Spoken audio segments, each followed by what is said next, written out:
Hello నమస్తే. Welcome to Divyadarshini.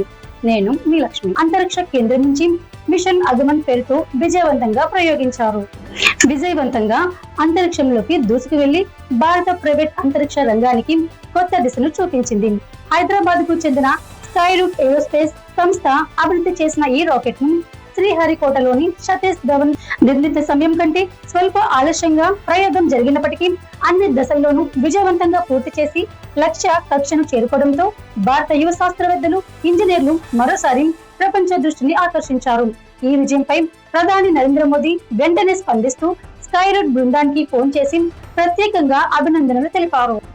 తాను ఈ ప్రయోగాన్ని ప్రత్యక్షంగా వీక్షించానని, దీని వెనుక యువ ఇంజనీర్లకు ఇది ఆరంభం మాత్రమే, ఇంకా ఎన్నో విజయాలు సాధించాలి అంటూ బృందాన్ని ప్రోత్సహించారు. అంతేకాకుండా త్వరలో ఢిల్లీలో తనను కలిసి ఈ విజయాన్ని పంచుకోవాలని స్కైరూట్ శాస్త్రవేత్తలు, ఇంజనీర్లను ఆహ్వానించారు. అంతరిక్ష రంగంలో భారత్ ఆత్మ నిర్భర్ దిశగా వేగంగా దూసుకెళ్తుందని, ప్రపంచానికి భారత సత్తాను మరోసారి చాటి చెప్పిందని ప్రధాని అన్నారు.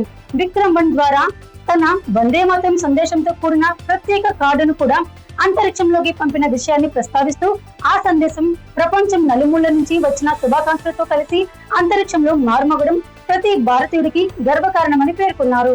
ఈ తొలి కక్ష ప్రయోగ గ్రహ స్పేస్ విక్రమ్-1 విజయంతో భారత ప్రైవేట్ అంతరిక్ష పరిశ్రమ ప్రపంచ స్థాయిలో తన సామర్థ్యాన్ని మరోసారి నిరూపించగా, దేశ యువతకు ఇది స్ఫూర్తిదాయక విజయగాథగా నిలిచింది. ఈ చారిత్రాత్మక ప్రయోగం అభిప్రాయాలు వ్యక్తమవుతున్నాయి.